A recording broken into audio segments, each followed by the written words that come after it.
kaganapan sa loob ng bodega. Yan guys, ganyan talaga pagbungad. Isang tao lang munang makapasok.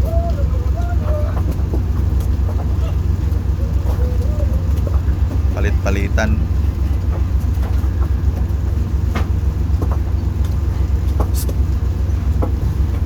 Yan guys, oh, dapat wala kang sakit sa baywang.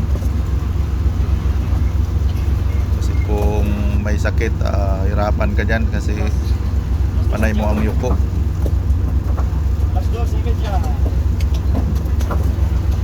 Yan guys, oh, bagsit yan, oh.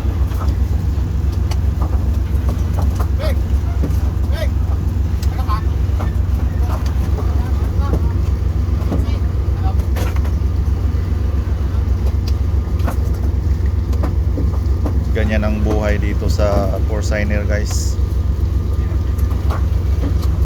Sa mga hindi pa nakasakay ng Porciner dyan guys, yan na, may idea na kayo kung paano magbungad sa bodega.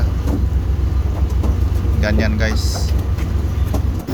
Sa mga hindi pa nakapalo dyan guys, pakipalo na rin para updated kayo sa mga susunod na upload. Thank you for watching.